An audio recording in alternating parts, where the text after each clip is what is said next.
Bring it on. Want some, get some. Can I get a hell yeah? Yes, I am a pirate. You have to go with the pirates because, of course, they have cannons and everything. It's a pirate's life for me. Be proud of who you are and what you are. You're pirate. It is a first down. Pirate. Because when you're at East Carolina, you go for it every time. When you don't coach at East Carolina, you don't come to East Carolina, you don't play at East Carolina with a weak heart. Write it. I think I've ever been in a building as loud as that was. It was deafening in there. You live with Omaha? I can promise you that. And a crumple all night long in Eastern North Carolina. You're watching The Sports Objective, the podcast for Pirates.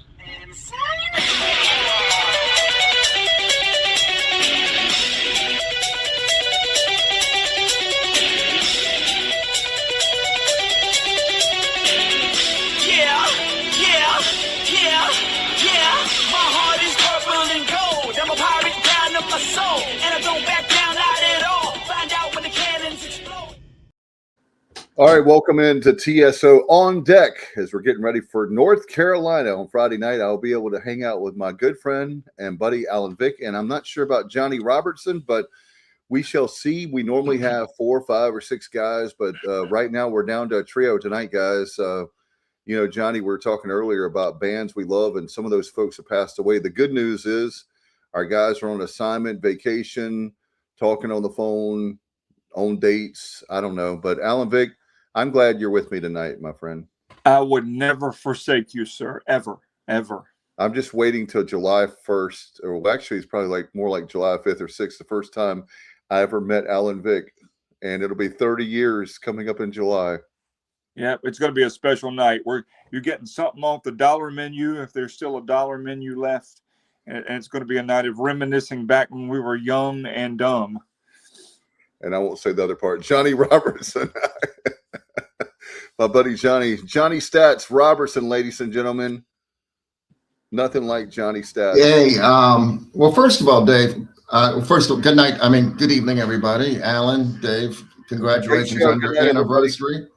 Yes, sir. Hey, I can't believe you actually asked if I'm going to be there Friday night. It's Carolina. I will be there. I knew you were. That's part of. I will be there. You know, I got to be honest with you, though. This time, it gets a little hectic right now. I just literally got back to Virginia on Monday from the last baseball weekend, and now I'm leaving tomorrow. And what I think I'm going to do is catch the Saturday game at DBAP and then head back home and kind of get some stuff done and then go back at it for the Keith LeClaire Classic. Yeah, this time of year, Alan, there's 37, as you remember being at the media day, we have 37 out of the 56 games are home. So plenty of Pirate baseball. And, hey, they get a win today. We'll talk about that over Northern Illinois. And so we'll be talking about that. We also will talk about the heartbreak. I'll tell you what, Alan, I know you're going – you can talk about this in a little while. I know you're going to the Big Elvis thing tomorrow night. It has been Heartbreak Hotel. We'll break down the game. Get this. Let's see if I impress Johnny Stats Robertson. I'm going to give you a stat, okay?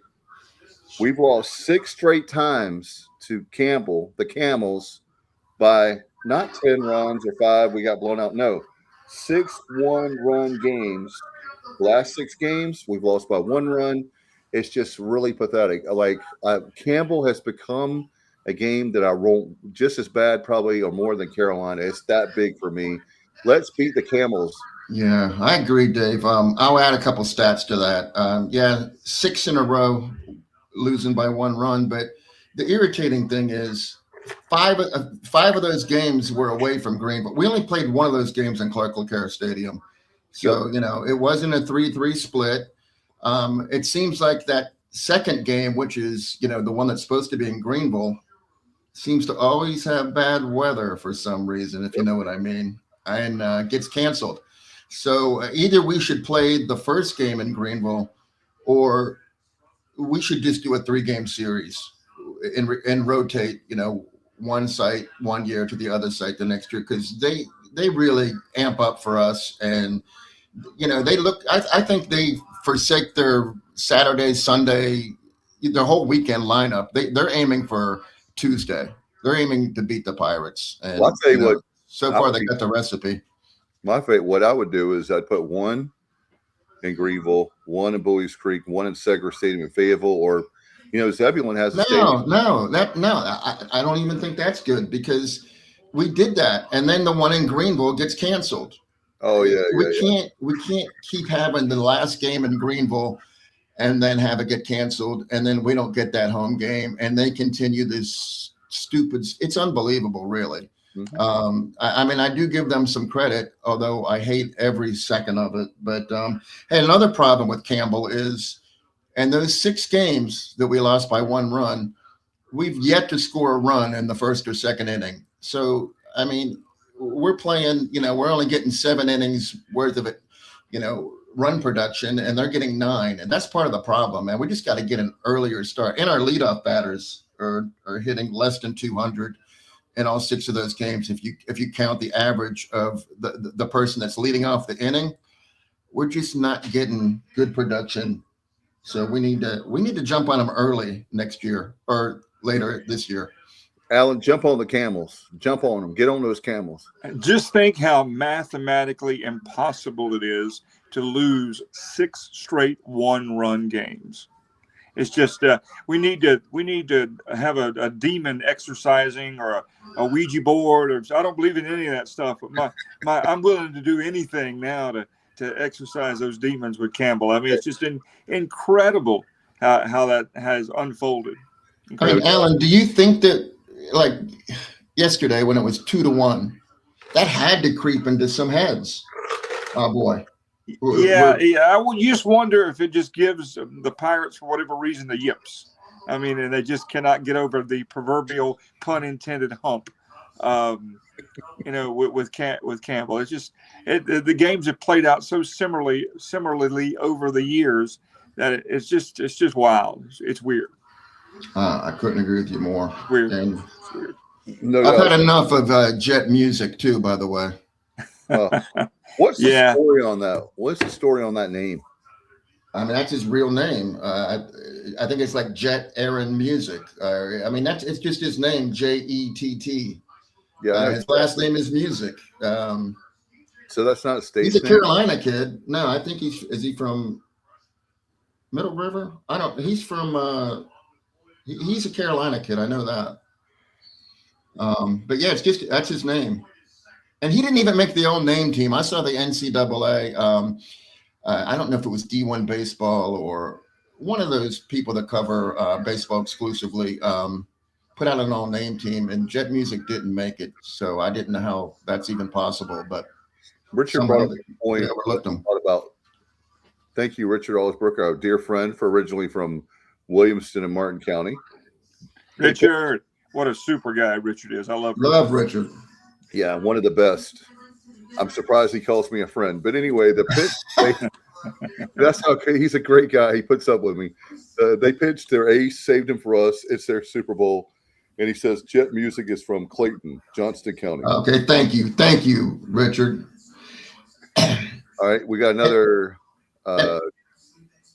Also, Mason Smith, he started the last 2 games that we lost and has shut us out both times. And he was one time a Pirate years ago. So yeah, he had a cup of coffee in Greenville, I think. Maybe. Yeah, he did. Yeah. Kind of like Colby Thorndike. He was on the team. I don't think he ever produced a stat or anything, but he was on the team, and now he's a thorn in our side. Is that Poe Lacking U222 who says, considering ECU's baseball standards, this was another lackluster performance tonight. It's going to be very painful to watch UNC sweep us this weekend, 2-0, 3-0, etc. You know what? I don't see that. I don't see that. I think, I was talking about this team, to worry about it. We got our second win of the season. For whatever reason, you have some injuries, you have slow starts, you can talk about the bats, but I tell you what, Jack Vogeley came on strong tonight. Mm-hmm. So there's guys that are going to keep. My point is, there's going to be guys that are going to find, the game is going to slow down more for them. We've got some great pieces. I tell you, one of the things that I love about Cliff Godwin and Jeff Palumbo, they're doing a nice job of still getting those core guys from high school. And then on top of that, they get the pieces they need from the portal. Instead of microwaving the team, they're doing exactly the way, not that my opinion is important, but exactly the way that I would do it. And you look at all the things are going, we're going to be just fine. I'm doing my Alan Vick impersonation right now. We're going to be just fine. You don't need to get in the panic room, the Pirate baseball panic room. We've been, I know, Alan, you've talked about it for years about our sports has been so good that we are spoiled, especially when it comes to baseball, and we all want to win. Who wants to lose games? None of us want to lose. Unfortunately, that's part of baseball. It's not a cop-out. It's not me making excuses, and things are going to happen. And I really believe that we have a good shot this weekend. I'll tell you why we have a good shot. All three of us have talked about the pitching for this. The pitching for this team is one of the best I've ever seen. And I've been following Pirate baseball since the late 80s, early 90s in that range is when I started following. Yeah, I agree with that, Dave. We got background noise for somebody. Yeah, well, not me. I'm in. Hold on a minute. It could be on my end. I got the basketball game on in the background, but I thought it was. Let me. I'll be back. By the way, basketball tied at 55 with about 10 minutes left to go. So. Well, yeah, we're up now. We made a basket 57-55. I'll top you, Alan. Yeah, that would be. I'm the topper. There you go. That would be a really nice win for the Pirates if they could pull it off. By the way, we've already won in baseball, as you'll know. Softball at the max got to win. We got the trifecta coming. If we can get this men's basketball win, if we can put it out in the universe, if we can manifest it, Alan Vick, I know that you are big on that kind of stuff and the power of intention when it comes to our men's basketball. Can't you wheel it? Can't you put on your superpowers, your ESPN?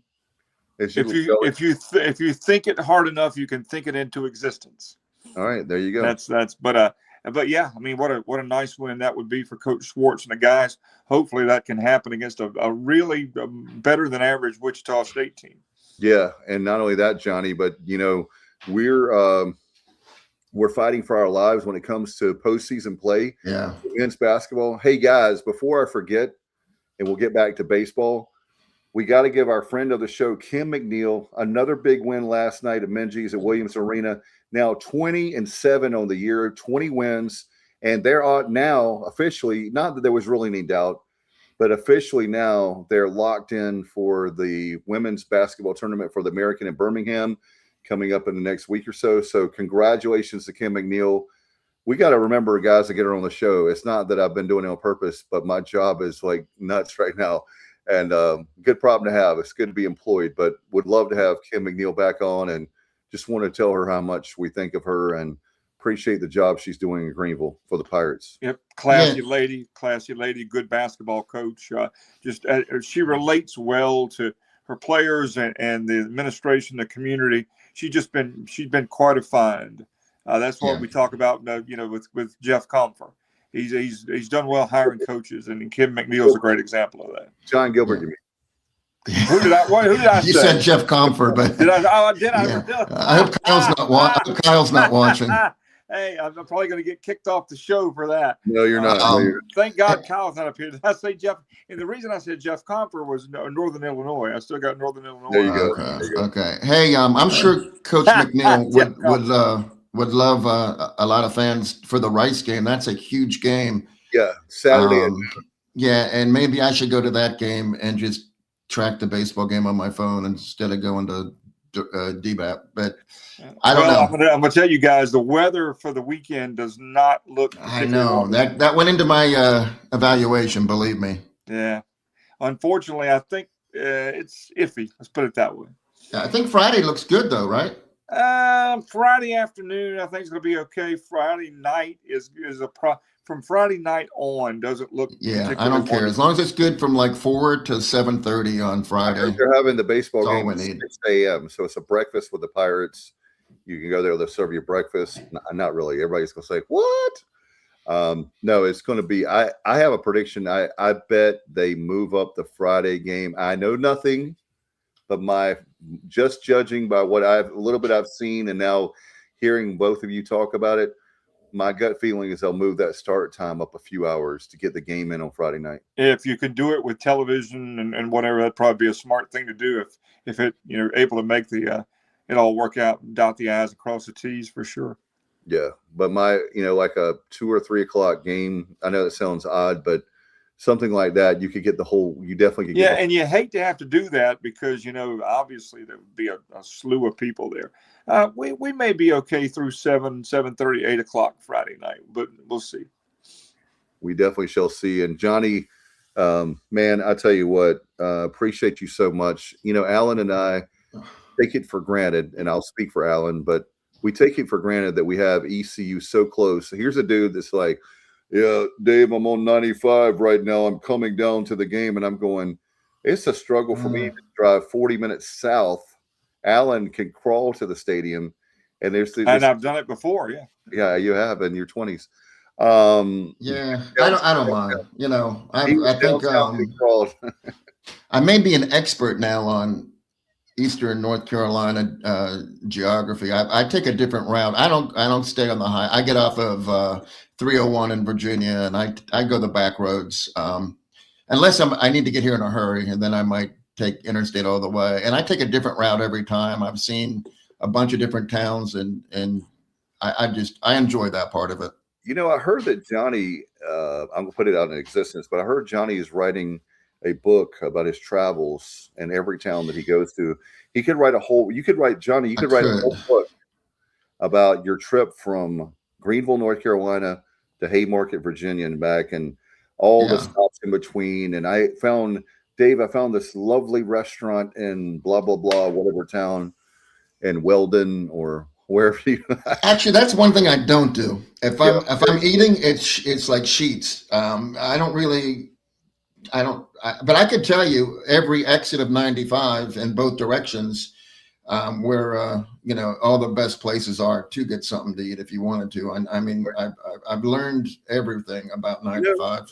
The one thing that I need to get, because you guys know I'm a Redskins fan and I have season tickets, is I need to get the Easy Pass. But the problem is every time that I drive up north to the football games, that Easy Pass, like where you could, like take that lane and get off there, it's always closed. So I'm like, why should I get the Easy Pass if that lane is always going to be closed when I'm up there? Well, because you're going against the grain, I guess, most of the time. It follows rush hour in the morning. It'll be heading north. It's not open all the time. It'll be heading north or east, and then in the evening it'll be heading south or west. Anyway, that's how it works. I got you. So I don't need to get it. Alan, you guys, you want to go ahead and start breaking down the dreadful, painful game at Bowies Creek last night? Or do you want to go ahead and like a root canal? It's kind of like a Band-Aid I'm feeling right now, guys. Let's just go ahead and talk about it and rip the Band-Aid off. I mean, what can you say? Pirates had numerous chances, one for whatever, with runners in scoring position. They just could not. 6. Just could not, whatever. And that seems to be, we've seen this movie before, like we talked about with Campbell. It just, for whatever reason, and there's really no logical explanation for it. It just, they just inopportune, times, a lot of errors at inopportune times, and it's just inexplicable, really. Yeah, and like I said with Campbell, part of the problem is, your leadoff batter doesn't get on. Now you got one out, and then it's up to the second guy. But even if he gets on one out, you're limited to what your options are offensively. But that whole thing, that whole Campbell game though, just increased my confidence in the pitching staff. Yes. I mean, they continue to improve. Sean Jenkins, again, 3 shutout innings, no hit shutout innings. He did walk a guy, 5 strikeouts. He faced 10 batters. I mean, he retired everybody, but he walked one guy. And then he didn't ever let anybody reach scoring position. when you have somebody like that coming out of the bullpen, it's just such an advantage. I'm just wondering, I'm glad you brought him up, Johnny, because I'm a huge fan of the team. But at what point, and I'm not questioning the coaching when people say, I'm just asking this question to you guys, part of the panel, and you guys can chime in on Facebook, Twitter, YouTube. We've got it everywhere. How would do you guys think at some point he has to come? He's not obviously Ethan Norby is the ace, but I'm talking about, do you put him on Saturday night? So you have a 1-2 punch there? No, absolutely not. No, because we got Van Kempen on Saturday night. Yeah, I think it's too early to and he didn't do anything to let anybody lose confidence. The interesting thing, Nick Moran made his first appearance for 2026, and he put in 3 innings, and he did give up 3 hits. But if you take Moran's 3 innings and Jenkins' 3 innings, they only threw 34 pitches each. So that's like 11.3 pitches per inning. That's outstanding. And it just, if I were to see this box score, and by the way, there were no earned runs given up by the pitchers, 0. So both of Campbell's runs were unearned. It's almost like it's a jinx or something. There's voodoo going on or something, because if I were to look at this box score, pitching wise especially, there's no way I would think we could have possibly lost that game. So I don't know. But I also want to give a shout out and a thank you to WITN for My TV 7.2 and the ability to watch the game. I listened to the radio broadcast with Dylan and Coach O, and watched the TV broadcast, synced them up as best I could, and it was nice to have some video, and I appreciate that. Yeah, no doubt. By the way, Pirates are up 62-59 with 6:05 to go. So Alan is doing his magic, his ESPN, as he and I have joked about, one of our running jokes for many years. So keep your ESPN magic, whatever the heck it is, going. I'm texting Patrick Johnson right now saying, "Hey man, I know you don't have anything going on at the moment, so how you doing? Let's just chat." You and Jay, Sonny. Yeah, me and Sonholder and Patrick just going to have a little chat since they don't have anything going on. You have a group chat you started? Yeah. A TV basketball group chat with Alan Vick. Yeah. Both of those guys, great guys, by the way. And Dave, I was just going to finish up the pitching for Campbell so we can move on. Another guy that made his first appearance is the long-awaited debut of Brett Antolik. We kept waiting last season, and it just never happened. Same with same with Towers. It never happened for him either. And Brett, he's another guy that was very efficient. He pitched 1 inning, 13 pitches, struck out 2, and he did allow 1 hit. And you just can't ask. I think that Cliff loved what he saw. That's my opinion. And his innings are going to increase, obviously. I think he was limited to 1 inning. He didn't get pulled. He started the game. He didn't get pulled because he wasn't effective. He got pulled because he was on a pitch count. And 13 was probably not the number they had in mind. They were probably thinking, 20s, low 20s. But he got out of there in 13 pitches, and his stuff looked good. And Joe Webb got back in there. He pitched an inning, and he gave up a hit and 2 walks. And I'm telling you, I still think he's like super amped up, and I think he'll calm down. And I'm looking forward to him, like coming out of the bullpen when we need to close out an inning and coming through for us. But he's still got a little bit of jitters, but he'll get over it. So overall, for the Campbell game, the pitching was outstanding. I'll say that. Yeah, you can't fault anything with the pitching. Did their job. The pitchers did their job. That's for sure. I mean, they only gave up 2 runs, and they were both unearned runs. Yeah, and you think about that. It's not pro baseball. We're talking about college baseball. A lot of offense with those aluminum bats. you have to give Coach Godwin and Austin Knight and company a lot of credit on that. And, for me personally, the bats will come. And the good news is that as long as these pitchers can stay healthy, we'll have a deep run into not only the regional. I think we definitely make a super regional. That's my prediction. We'll make a super regional this year. I hope that I'm wrong and we go all the way to Omaha. But and Alan, if we do, Alan's going to do a whole bunch of Jello shots. That's what I was thinking. Yeah, man. Yeah, it wouldn't take much for me, but I'll do what's necessary if we go to Omaha. I mean, you got to come on, Alan. You got to take one for the team, man. Hey, man, and if you've never seen me inebriated, it's you think I'm goofy sober. But if it's for the Pirates in Omaha, it's well worth it. I will take one for the team. I promise. All right. In closing, another note I'd want to add for Campbell is the error thing that got us again. We had 4 errors. That's why both of their runs were unearned. They shouldn't have had those runs to begin with. Yeah.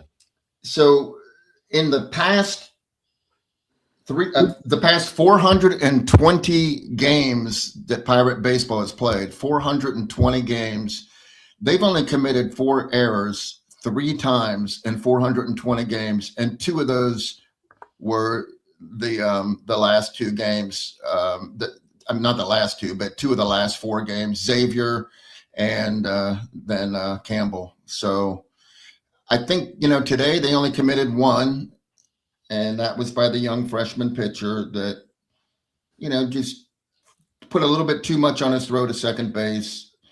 Turned out not to be a huge deal, but that was our only error today. So, that's just not going to keep happening. It's just not. So let's see going forward. I'm pretty sure we're not going to have any more 4 error games. By the way, if you want to be a part of Super Chats, then make sure that you can donate to our great cause. And we'll definitely ask if you have a question. People are giving 50 cents. Alan's got a whole bunch of pennies that he's saved up. Yep. We'll take pennies, dimes, nickels, dollars, 5, any denomination of currency we will take, right? Will we take pesos, Alan? I've been hoarding pennies for years. I knew this was coming. So I've been hoarding. I've got a wheelbarrow full of pennies hidden. You're going to take it to the local bank? That's right. I'm going to take it to take it to one of those change conversion machine things and get it converted. That's good. Can you imagine Alan with a wheelbarrow and he goes to the Coinstar at the local grocery store and there's some dude that has like this small amount and there's Alan, he's putting all those in and like, I'm going to be here a while. Can't you? Yeah, you might want to go get something to eat and come back Thursday. By the way, 66-61 Pirates. Yes, sir. 3 minutes and 30 seconds to go at Williams Arena at Menges Coliseum. And again, they have a big game on Saturday at noon against Rice. And we're literally fighting for our postseason lives. We've got to come down. And JR and I were talking about this, I think, last week. But we're pulling hard for this team. And JR, I know we talk in baseball. We'll get back to it in just a second. But I just wanted to say that I'm really proud to see the basketball team. They look like they're coming together. It's one of those seasons, a season I wish could last a little bit longer because it looks like they're finally coming together. But unfortunately, we're running out of time when it comes to the season. But I'm glad to see that they're still plugged in. They're still believing in, and the buy-in is there. They're playing their tails off. And so we'll see what happens. But they definitely won't. They're like true Pirates. They won't go without a fight, down without a fight. No. And hey, they're doing this in the second half without any 3-pointers. Yeah, they only taken 1 and missed it. But so they're not turning the ball over is what they're not doing. Right. And they're just efficient with the ball and on the offensive board. So, man, this could happen. I mean, this is a big deal, in my opinion. Yeah, this is a huge game, and you got to give it to the team and the coaching staff. A couple of weeks ago, they could have quit. I mean, things were not going well, but they have hung in there and fought. And anytime Gardner gets some help from Riley, rather get some help from Gardner and from Mbang and the others, the good things happen. And that's when the scoring is balanced for this team. they're usually, right there. And that's what's happening tonight. So. Right. Yeah. And by the way, the game is in Charlotte. We're playing Charlotte at Bubba Rosenbaum country on Saturday. So I beg your pardon. The game is at noon, but it's in Charlotte. The Queen City. Yeah. So it's Military Appreciation Night going on right now as the Pirates. It's 66-63, 3 minutes exactly. And they're in a TV timeout. So if you're watching live, by the way, a lot of people probably think we're on tomorrow night, but there's a concert going on in Roanoke Rapids. And then, Alan, you are going somewhere tomorrow night. You have a conflict. Can you tell everybody where you're going to be? Well, the debut of the new Elvis documentary, the concert documentary, is tomorrow night. So there's about, I think, 12 to 15 of us that are going to opening night tomorrow night over in Greenville for the new Elvis movie over at the IMAX Theater. Well, hopefully they found a lot of hours of unused footage in a salt mine of all places in Kansas City, Missouri. And the guy that did the Elvis movie back about 3 years ago put it together, and it looks they've restored everything. It looks great, and I'm looking forward to seeing it as many times as I have friends that want to see it. I'll go. I'll be the tour guide and hit you with useless Elvis trivia all night long. Well, maybe Is there going to be any? They're going to feature Scatter the Monkey. That was one of my favorite Elvis stories. By the time this came along, Scatter had gone to that great Zoo in the Sky. Well, I don't know. Did we ever find out what actually happened to Scatter? Yeah, Scatter, he caught some kind of disease. He became aggressive, caught some kind of disease. Elvis actually got him well and gave him away, and he basically died of old age. But something happened to Scatter medically, and he became very aggressive and was biting people. And Elvis, he loved Scatter, but he had no choice but to give him away because he, whatever. And Scatter probably died because he couldn't drink anymore or look up women's skirts. He was notorious for that. Well, that's true. I learned something. I didn't know Elvis had a monkey. So Elvis about from 1961 through about 1965, maybe somewhere in there. All right. Well, Dave, my sister had a monkey, so I grew up with a monkey too, but not Elvis had like a chimp. Like his monkey was a big. I had a little. It was a Capuchin monkey. It wasn't mine. It was my sister's. She had a monkey and a skunk. Well, I had a zoo in my own house, but you never know. You never know with monkeys. When I was a kid, this true story. I was probably 5 years old, and we were in a pet store. And your mom says, "Don't put your fingers in the cage. Now, be smart." And what's the first thing I do is go put my finger in the monkey cage, and the monkey bit my finger to the bone. Wow. Yeah. Yep. Yeah. AJ Tipton says, "Alan, say hi." Hi. Hi. Hi. AJ. Hello, AJ. Is that AJ Tipton? EJ. I'm sorry. It's kind of hard for me to see. EJ, thank you for watching. Thank you for listening, man. I appreciate it. Thank you. EJ don't want to hear from me though. That's for sure. Well, yeah. Do y'all know EJ? You're so famous, Johnny. I think EJ's just shy. Please. Yeah, he's just shy, basically. I'm a third wheel for sure. EJ is very intimidated by Johnny's celebrity. Nobody is. That is not true. When I met Johnny at Greggy and the Jets, I had to kind of stand back and take in the moment, Not true at all. Just the opposite. I told you guys that Trial by Fire is going to be underneath like we had for Greggy. Yeah, I'm going for sure. That's a great idea. That turned out to be a really good place to have a concert. That worked out very well, except for the couple of little holes, in the roof. But they'll get that taken care of. But otherwise, that's a great idea. I hope. Well, I know I love the Town Common, but at least we get the whole season of concerts. If you're a summer concert series person, I think it's May, June, and July. They have those 3 months. Will be under Dowdy Ficklin Stadium. So and the acoustics are very good underneath. I agree. I thought that's. It's funny that you should say that. That night when we were Gregging the Jets, I knew the band was going to be great. Gregging the Jets would be great. But I was like, man, the acoustics are, and I was wrong. I'm glad to admit I was wrong. I thought it would be really bad, but the acoustics proved me wrong. So I'm glad there were good acoustics there. I really didn't think there would be, but no, there was. Hey, do we know when the construction is going to be finished. You talking about for indoor practice facility? Oh, no. I meant for the amphitheater. Yeah, the town common. I haven't heard. I don't know. I assume it would be that I'll work on it this year and then next year. I don't know how much construction they have to do. Well, I had heard somewhere in the 12 to 14 months range. Somewhere. Yeah, I think they're replacing the entire seawall. Yeah. And I looked at some of like the preliminary sketches or blueprints, whatever you want to call them, renderings.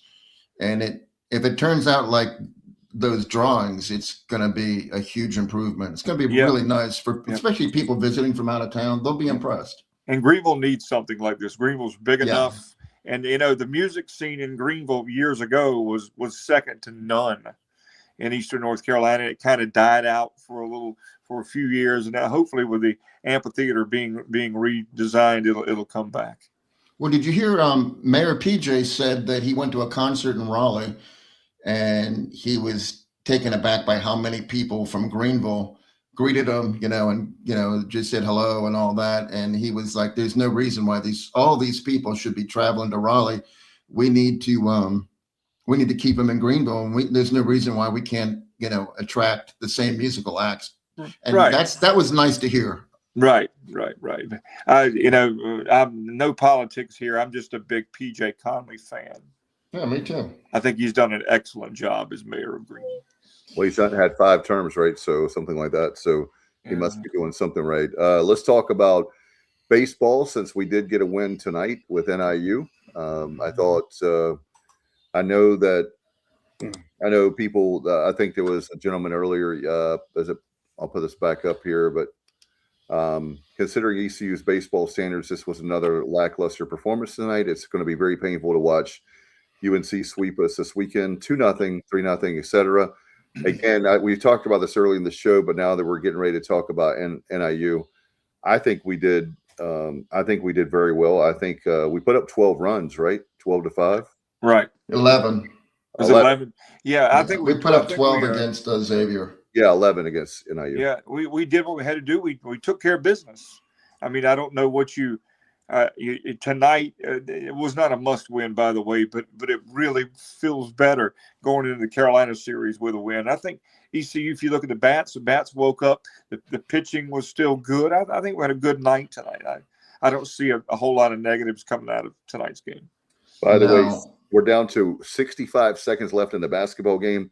Still 66-63. So we'll see if Alex, listen to me. Alex is behind me. Alan Vicks, ESPN. Hopefully people get that joke.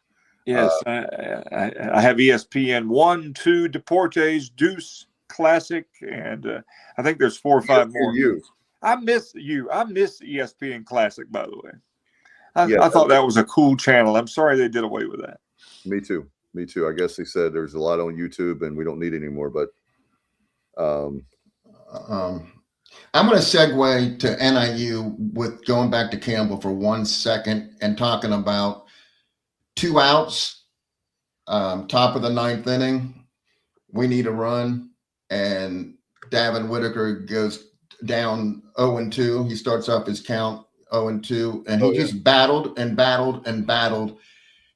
he got on base. And then AP, pinch ran and he stole second base and got us in scoring position. Ultimately, obviously, we didn't get that run, but that at bat by Davin really showed me something. And then he carried through today. I mean, he had 4 plate appearances. He walked, got a hit, and that hit was a 2-run home run. So, or was it a 3-run home run? I think it was a 3-run home run. Anyhow, Davin Whitaker is someone that you didn't really expect at the beginning of the season to be a contributor this early. Now, I mean, I personally know about Davin Whitaker because he reminds me a lot of, I think I've mentioned this before, JJC. They both wore number 3, or JJC wore number 3, Davin's number 3. Davin used to play right field. He's been playing left this season. Just likable guys. From in-state, and I'm happy for him, and I hope he keeps it up. And today, every one of the starting Everyone in the starting lineup today got on base safely twice, not just once, but twice. I don't know that I've ever seen that before. So, I mean, hitting wise, you just couldn't have asked for more than what we got today. Jack Vogeley got his first 2 hits today, and they were both doubles. And he got 3 RBIs. And, you know, I talked to somebody that knows baseball better than I do that watched Jack in the spring and said that he's just having a little bit of problem catching up to the speed at this level. But when he does, watch out. And I know it's only game 5, but I mean, he had 2 doubles today and 3 RBIs. Maybe he's turning the corner, and that's going to be nice if that's the case. Jordan Riley makes 2 free throws. 68-65 is it's counting down in Greenville. We're down to 18 seconds. Delorier gets a defensive rebound. So it looks like the Pirates are going to get their 10th. We did get the double-digit wins. We've got a handful of seconds left. So those of you watching live, we appreciate you tuning in. We're trying to give you a little bit of a watch party and also give you some baseball. Softball at the Max tonight. They won tonight. So what a great day if ECU holds on against Wichita. Kidding. What a great day for Pirate athletics. It's always a great day to be a Pirate, but when you can get 3 wins, baseball, softball, and men's basketball on the same night, and again, we're fighting for our lives when it comes to postseason. Listen, all the people that are in the Triangle, Triad, Charlotte, if you're looking for something to do and you're wanting to go to a basketball game, make that trip on I-85. There you go. Justin Butts. Where's Justin, by the way? Where are you, Justin? Yeah. You're part of the show. Pirates win. Pirates over the Shockers. I hope Justin's about to storm the court. Well, I don't know. This is probably not a court storming game, but it's a big win. Yeah. We needed that. It makes me feel really good for Coach Schwartz and the guys. It really does. And because they've been it's been rough, and at times the media has not been kind to Coach Schwartz at times this year, and it's good to see things start to turn around. Yeah, like I said, you've got Charlotte, UTSA, Memphis on Sunday, March 1st. We'll be home. We need to get their people there. You've got Tulsa. That's at March 5th. That Thursday night at 7. And then we have will be our last game, guys. This is great. Our last game is at Bartow Arena in Birmingham on Sunday, March 8th. And then we have the tournament that next week. So the scheduling gods are in our favor. I think we have a chance to get a couple more, 2 or 3 more wins. I really do. I think I said 14 wins was my people at the beginning of the year thought I was a jerk. I'm not being a jerk. And I'm praying that we can still live up to, we still can. We have 10 wins now on the season. We can get 4 more. I think it's 6 more regular season games. 4 out of 6. It's possible. It's possible. Well, I bet a friend of mine a Pepsi about 3 weeks ago that the Pirates would make the tournament. He said they would not. I said they would. So hopefully I'm going to get a nice ice cold Pepsi here in a couple of weeks. You both deserve credit because I think it was Kenny Curlings asked me if they would win 10 games. Yeah, he did. I said no. So that shows what I know. All right. Well, again, it's just that things have, they've gotten as healthy as they can get, with the situation with a couple players being out and everybody's contributing. I'm going to tell you, Imajuru, he is a man. Yes. He's still learning how to play the game. He's going to play professionally somewhere. That with that frame, are you kidding me? He's got a good touch. He's going to play somewhere. You're right. You brought Imajuru. I want to throw this out there because this happens. It seems like a lot. It happens very frequently when we win, especially. So we've shot 16 free throws tonight. Imajuru and Riley Jordan have shot 13 of the 16. That's like it's like that almost every game. They're shooting almost all the free throws, and it's just showing you that, like you said, Alan, they're hard to stop, both of them, and they're just getting fouled a lot because that's the only answer. Now, it would be nice if they made more free throws, but no, it's 69-68. Did Justin say the game is over? No, I don't think it's over. No, 'cause I'm a little bit behind the way I'm watching. But yeah, I mean, I I'm don't think- I assuming don't he's think at the it's over. game. I No, don't think it's. you're right. It's 69-68 with 12 seconds to go. Yeah, I don't think it's over. I've got it on in the den. I don't have it on in here. I'm just watching on my phone, watching the score on my phone. Oh no, I think he was fouled shooting a 3-pointer. So does he have a foul shot coming up to tie it up? I thought you said the Pirates win, Justin. What are you doing? Yeah, Justin the Jinx. Well, I'm Justin the Jinx butts. It's tied. Yeah, Mbang fouled him shooting a 3-pointer, and he made the 3-pointer and then made the foul shot. wow. Well, now ECU will get the last possession. 7 seconds to go. Yeah, we'll have to see. We'll try to keep an eye on that for you. In a tie ball game, we'll see. Looks like it's going to overtime. Thank you, Justin the Jinx butts. What in the world just happened? Oh my goodness! Justin The rare 4-point play with 15 seconds to go. Yeah, well, Or 12 seconds actually. So, is it actually going to overtime now? Not yet. 7 seconds. No. 7 seconds. I think the Pirates are going to get a last shot off. Yeah, like I said, I've got it on in the den, but I don't have it on. Okay, he's trying to redeem himself. He thought it was over. It's never over. Oh boy, Never Okay. over till the slightly overweight individual sings. I've known you for almost 30 years. I've never known Alan Vick to be politically correct. And I just. All right, fat lady. There you go, fat lady. It's not over till the fat lady sings. There you go.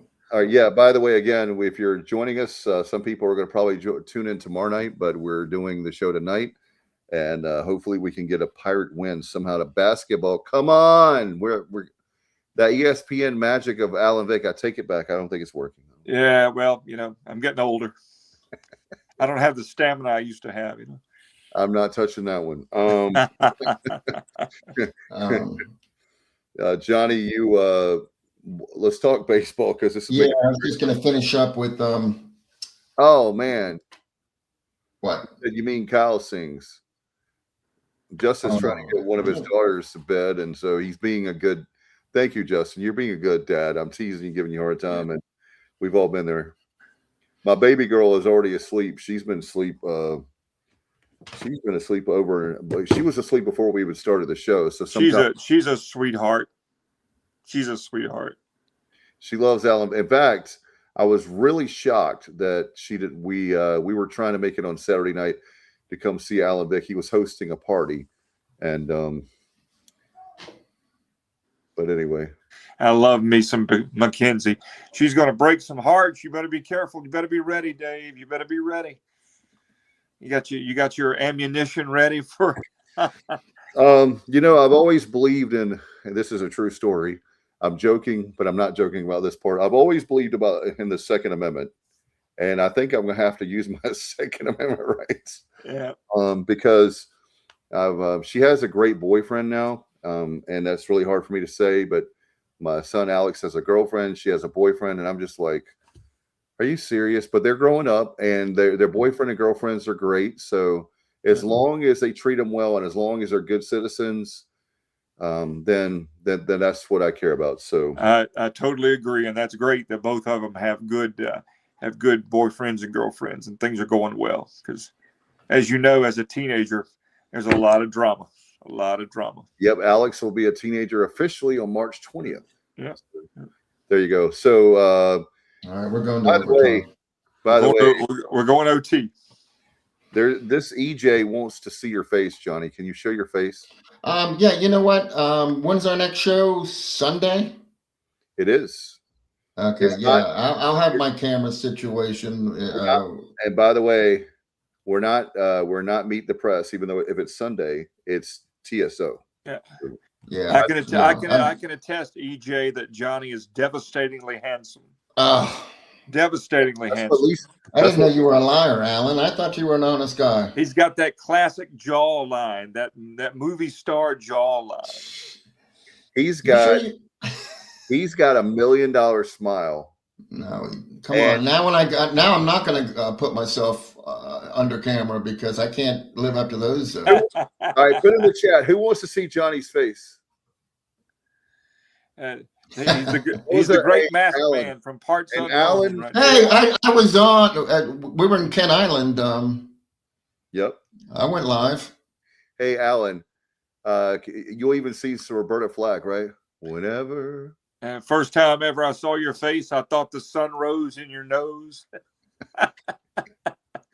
Those aren't. Is that the lyrics? No, No. that's my DJ weirdness. DJs have to change the lyrics. All right, we're in overtime now. It's 71-69 Pirates, 4 minutes and 39 seconds. So EJ was asking who's winning. They're 71-69 Pirates.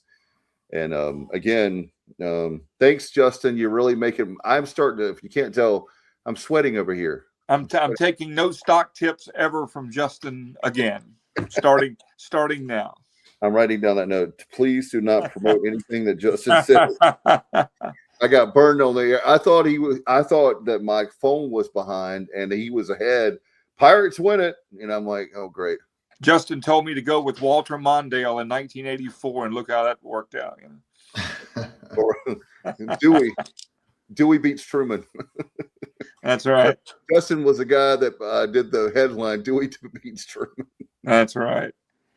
That's right. Hello, my name is Christopher. Hello, Christopher. Hey, Christopher. How you doing, man? Yeah, so anyway, we while we're watching the game, and here it's 73-69 Pirates, 3.5 minutes to go in OT, the first overtime. What do you guys have for baseball wise? We'll be talking about, we're keeping an eye on the game, but when it comes to UNC, they still have a lot of offense. I think it's down a little bit. But I will tell you guys that whenever you're playing North Carolina, they're going to give their best. We're going to give our best. And so anyway, we'll keep an eye on the basketball game. The atmosphere at Clark LeClaire Stadium, if knock on wood, whatever, if the weather is conducive and cooperative, the atmosphere Friday is going to be off the charts. Well, I'm going to be there sitting beside Alan Vick in the press box, unless they don't want me. They might not let me in. Well, heck, there might hopefully there'll be enough room for us up there. It's going to be a lot of folks, but it's going to be fun. That's going to be just a really, really fun atmosphere, as it always is. No doubt. And Johnny, I know obviously Johnny will be there, and Johnny is going to be in the jungle. What are you cooking up, Johnny? Josh Thomas and company in left field of the jungle. Yeah, we got to come by, and Alan, we need to come by and go by and see Johnny and them. Well, if you would have went last week, you would have seen. Speaking of JJC, he was there hanging out with Wyatt Lunsford Shankman. But I imagine that those two guys are getting ready to play some baseball. And by the way, Kenyon Giles from the Shockers hits a 3-pointer, 73-72. 2 minutes and 20 seconds. We're up by 1 point, I believe, with the ball. So keeping an eye on things. Again, we will not have a show tomorrow night. Alan is going to have. He is not taking me on a date. I was going to ask him if he's a married man, if he would take me on a date to see Elvis, but unfortunately, I'll be more than happy to have you ride with me or whatever you want to do. I wish I could. Oh, we got a late. By the way, that we got coming out of the bullpen, gentlemen. It's like the 8th inning or 9th inning. We got Justin Butts finally here. Justin Butts joins the show. There, wildfire Justin Butts, who is the biggest jinx in the history of this show. March 1st, 8 years. I've never had a bigger jinx. Yeah, I can't look at Justin right now. I'm just going to have to turn away for a second. I'm sorry. Jordan Riley makes a layup. We're up 75-74, guys. 1 minute and 25 seconds. 85 seconds left of this game. Can we get to – we got to will the Pirates 10 wins. Come on, we got to do it. Yeah, we thought they won 10 minutes ago. If not, we just blame me. It'll be all right. If not, it's like a boy on the schoolyard. We're going to get licks in on him. I'm glad I didn't call. I'm glad I didn't call my buddy I have to bet with and go, hey, where's my do I need to hide at the game Fridays? Is that what y'all trying to tell me? Jordan Riley answers for Justin. He gets a 2-point pull-up jump shot. So it's 77-74. 74. He might be your savior, Justin. Wildfire. Please. Justin Wildfire Rich. Believe in Jordan Riley. That young man is a stud. He is a Yes. stud. Yeah. Yep. Christopher is a YouTuber, and he EJ says he loves his videos. Justin, are you feeling a little bit better, brother? Yeah, I feel a little bit better now, actually, guys. I appreciate 54 seconds left. it. Ooh, I'm sweating. Yes, Justin Wildfire Butts. Who would have thought 3 weeks ago that we'd be nail biting over a basketball game? It's a good thing. It's a good Exactly. thing. You're exactly right. You're It's a good exactly thing. right. Justin, are you going to be there Friday night? I will be there Friday night. I am going to go Friday night. I will leave there, head down to Atlantic Beach. I have a big jamboree on Saturday down at East Colorado High School. So, yeah, I'll be there. All right, guys. 77-76. The Shockers make 2 free throws. It's down to 46-45. It's counting down. I'm sweating more than Elvis at his last concert, but that's for Alan Vick. Hey. You know how much I love you've known me for all this. That's the first. The first thing was the music was buying CDs at Circus City. The second thing is when I found out Alan was a huge Elvis fan. Actually, I take that back because I listened to you before I met you, and you had your honeymoon at Graceland, didn't you? No, we went to Nashville. Why did I keep saying that? That's right. We went to Nashville. Did the Grand Ole Opry, had front row center tickets for the Opry that night. 77-76. You know, it's nothing like hearing a 79-year-old woman in the background yelling really loud, my mother. So she's pulling really hard. She's a big Pirate fan. I love her to death, and I can hear her. We love Miss Richmond. Yes, we do. Yes, we do. She is yelling so loud. I'm trying hard to concentrate. And it's like a teenager downstairs. The whole house, the bottom house is like rocking right now. I love it. I love it. I mean, and I'm sorry, Mom. She's actually 78. She'll be 79 in August, right before Elvis's anniversary. Your mom does not look 78 at all, by the way. Yeah, I don't look a day over 52, right? No comment. Whatever you say. I'll plead the fifth. I had a friend, and I'm watching this trying to 77-76. I had a friend that did one of those games where it says like that you take a picture on Facebook and then it tells you how old you are. Well, hers was like 20 years younger, than she really is. And they said I look 69. I said, well, thanks a lot. I'm nowhere near 69. But anyway. They didn't realize that was your IQ. That's correct. I'm right there with Forrest Gump. Thank you, Alan. It's nothing like having good friends, I'll tell you. I'll be here all week. I don't know what I would do without you. Probably better than you've been doing. For the last 3 decades, I'm a glutton for punishment. That's right. Speaking of which, I'm trying really hard to do a show. My mom's yelling. My daughter's sleeping really hard, snoring. I love you, Mackenzie. And she'll kill me for saying that. You got a lot going on around the Richmond abode, don't you, man? Yeah, well. Dave, just join the crowd, Dave. Just join the crowd. I understand. Multitasking. Justin and I have, mine are a little bit older than Justin's girls, but Alan's like, the reason Alan smiles so much is both of his kids are in Greensboro. They're both are in Greensboro, and both are just about out of college and gainfully employed. So I'm happy about that. You see how he's smiling? I see that. I see that. The last time he smiled, no, I'm not saying that. Anyway, it's a family show. All right, I just censored myself. Okay, 35, 34. It must have been a timeout. We're down to 30 seconds, guys. I don't know who has the ball. If you'll have that. ECU, I believe. The ball 25. It's so it's 77-76, correct? Yeah, 25 right. seconds. I guess they fouled.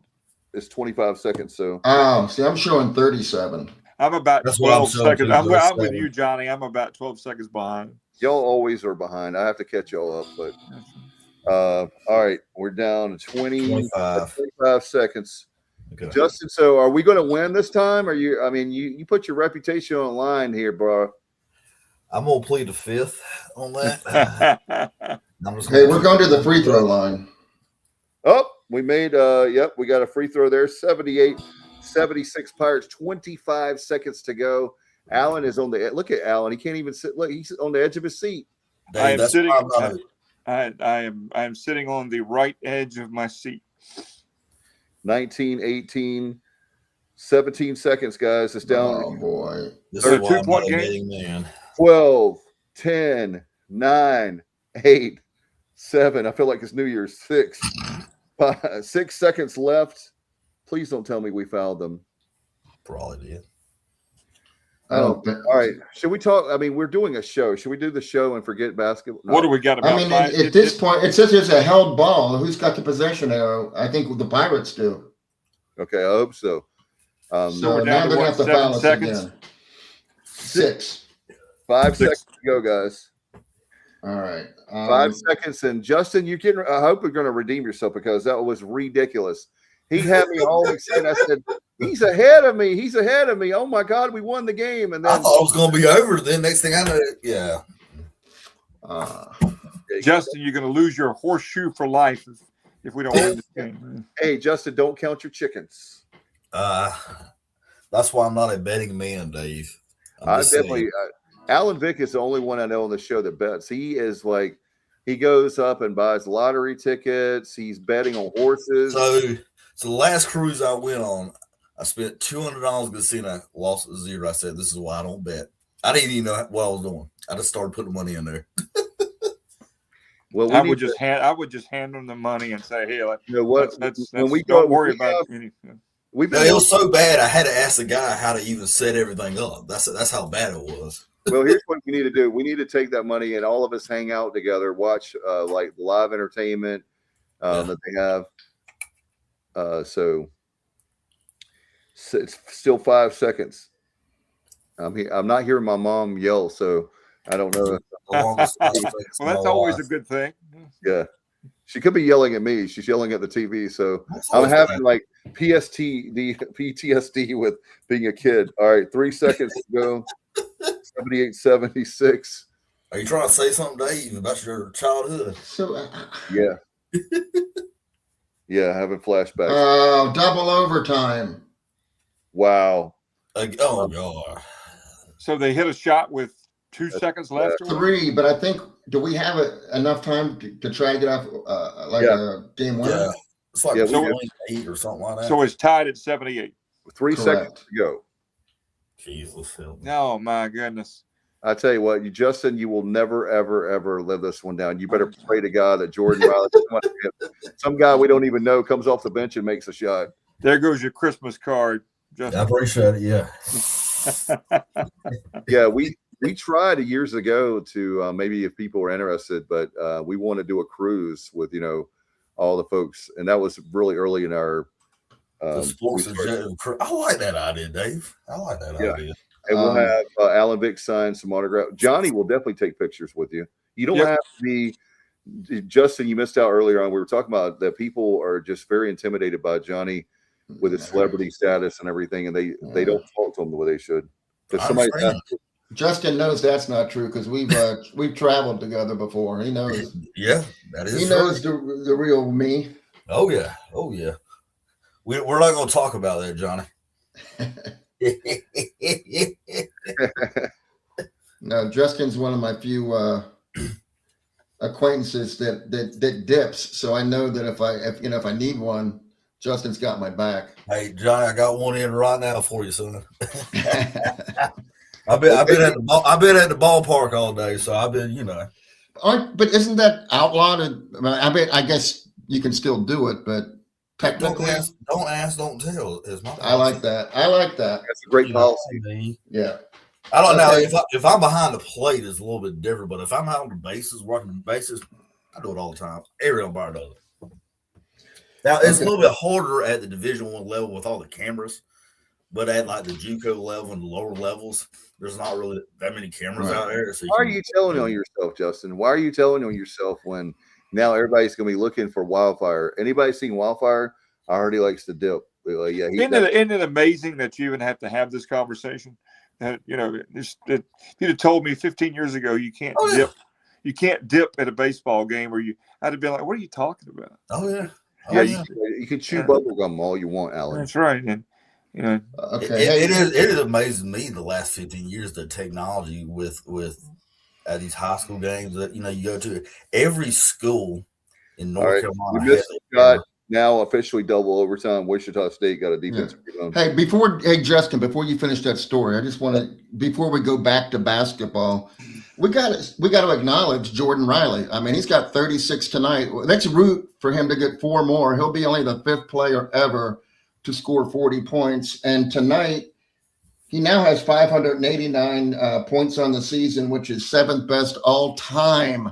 And last season, he was 18th best all time with 480. And tonight, he passed the beloved R.J. Felton with the 3rd most 30-point games in his career. R.J. and him were tied at 5. Now Riley's got 6. It's just crazy what Riley is doing, and it's crazy what R.J. did. Yeah. Those two, we were so blessed to see them on the same team last season with, also with the big fella. Why am I having a hard time? What the big guy last year? Anyhow, they all had 480. Yeah, Big Matt Maloney. That's him. You said big guy. No, we gotta. By the way, speaking of a sidebar, we got to get big guy back on the show. I love that guy, and you guys know. Yes, we do. Yes, we do. By the way, 80-78 Pirates, 4:16 to go. So just under that 5-minute window, obviously, for the second overtime, if you're just joining us. And again, thank you for staying with us because we normally on Thursday night, we normally have Justin's normally here way before in our pre-meeting, and he was being dad. So and then he said the Pirates won, and they hadn't, and now Wichita State brother got another bucket. It's 80 all with 3 minutes and 50 seconds to go. Okay, I disrespected C.J. Walker. I don't know how I could possibly forget C.J. Walker's name. But that was crazy that we had that much talent on one team. They didn't have a lot, around them, but those 3 on the same team. Well, hey, we were blessed to have that. Yeah, CJ had 550 himself last season. So I'm just sitting here thinking, imagine you had them guys on that CIT team with the Kim Rich and all them. Just imagine how that would have been. If we had all that talent, we would have been a March Madness team. That's what I'm saying. That's a March Madness team easily. So did Mick Cronin from UCLA got fired? Is that what was that all about, guys? Just the fact that they're not doing well. He had an outburst. Yeah, I don't know all the story, but he had a pretty major outburst, from my understanding. Was that from a post-game press conference? I think so. Yeah. Yeah. Okay. All right. And when you're winning, hey fellas, I'm gonna take a real quick break. I'll be right back. When you're winning, you can get away with stuff like that. When you're not winning, Yeah, he was one of those guys I thought would do pretty well. He was with Cincinnati. In fact, I think Alan and I were at a game where we beat Cincinnati, if my memory, maybe not, but we've been watching over the years. We usually have one big upset of the year, and one year was like a Saturday game. We beat Cincinnati. Then that we beat Houston a few years ago. That was really good. Yeah, back in Memphis a couple times. Yep, we beat Marquette once when Dwayne Wade was there. I remember that game. I remember that. Yeah. We beat NC State December of 2007. When they were ranked. Yeah, when they were ranked. Yeah, I've still got a copy of that game laying around somewhere. That was a broadcast on WITN of all places. Oh, that's right. That's right. And that place was rocking that night. Oh man, that was Jared and I. He was about 9 years old, 8 or 9 at the time, and that was a wild night. You could not move in Minges. It was wall to wall people. I was in the Benji Maniac section that game for that. And it was, you could not, there was no sitting anywhere other than your assigned seat that night. Exactly. Guys, Eli Delorier made 2 free throws, 82. Now it's 82-81 as TJ Williams makes the second free throw for Wichita State, 3 minutes and 27 seconds. It's a 1-point game at Williams Arena Menzies Coliseum. I know that. We have Gardner makes a 2-point pull-up jumper. 3 minutes and 15 seconds to go in the game, so we're up 3, fellas. Man, this is becoming like an instant classic. Yes, it is, no doubt. Justin, so you got your daughters asleep. So what do you have to contribute as far as we're talking about, obviously, the game, and you're keeping my sanity to talk some baseball. So let me have some baseball while we're keeping an eye on things. What's your thoughts over for the Pirates overall, and what do you expect on Friday night? I think pitching wise, they've kept us in the ball games. Just offensively, we just ain't hit the ball. I mean, I think offense is usually at this time of the year a little bit behind the pitching.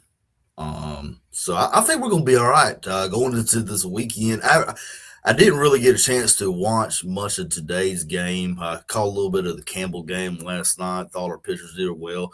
We're going to be fine. Just get these bats rolling. And like I said, Cliff says, it's all about playing our best baseball at the end of the year. It's not right now. So going to this weekend, I mean, it's going to be a real tough test. Carolina's going to be really, really good as usual. And so if we can come in there and steal 2 or 3 from them, I think we'll be fine. So let's go get a win this weekend. Yep. I'm back. Unfortunately, it looks like the weather could play a factor as well. Yeah, that's going to be that's another thing. But watching East Carolina baseball over the years, just to me, it seems like as it warms up, our bats get going. Yeah. As our bats get going, I mean, and like I said, I think we're going to be fine, guys. It's a tough schedule.